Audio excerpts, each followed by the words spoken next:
আপু, কিছু কিছু পাবলিক কমেন্ট করবে যে এই মেয়ে একটা প্যান্ট 100 বার পরে, এই মেয়ে আর প্যান্ট নাই। কে হ্যাঁ কইবে কা আবার প্যান্টটা কি সিরি গেছে, আবার প্যান্টটা একটু পুরনো হয়ে গেছে, এটা হইলে হইতে ধুইলে আবার নতুন হয়ে যাবে। বুঝলাম না, মানে খাইলে কোনো কাম নাই, খালি আবার প্যান্টার দেখি চাওয়া লাগে। বলেন কি? তা আমার এই প্যান্টটা কি চিড়ে গেছে? প্যান্ট কি চিড়ে গেছে? যতদিন প্যান্ট না ছিঁড়ছে ততদিন আমি এই প্যান্টটা পরবো। আসলে আমি বুঝি না, যা বুঝি হ্যাঁ বুঝি না। আফা এই প্যান্টার চাইনা দিয়ে কিনে আনছে 1982 টাকা দিয়ে। যতদিন বাঁচবে অতদিনই পেনবে, তোমাকে সমস্যাটা কি? মানে এটা কোনো কথা? প্যান্ট আমি চায়না থেকে নিয়ে এসেছি, প্যান্টটা আমার পছন্দের একটা প্যান্ট, আমি এটা ফেলবো কেন? আসলে ঠিকই তো আফা, এই প্যান্টটা হালাইবেন কে? প্যান্টটা তো সেরে নাই, খালি মাঝে মাঝে কয়েকটা পাদ মারছেন। এটা তো ছিঁড়ে নাই। এই ধরাও তো, তোমার কার্ড নাও।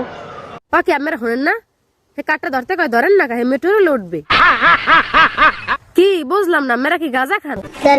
খান আফা কত সুন্দর প্যান্ট পরে চলাফেরা করে, কাঠটা ধরতে কয় কাঠটা ধরবেন, হের লাগে মাঝে মাঝে আফারও ধরবেন, আমরা বুঝিনি না কিছু এককালে। मारो हमको जिंदा मत छोड़ो सालो। हम कोई मंदिर का घंटा है कि कोई भी आके बजा जाता है।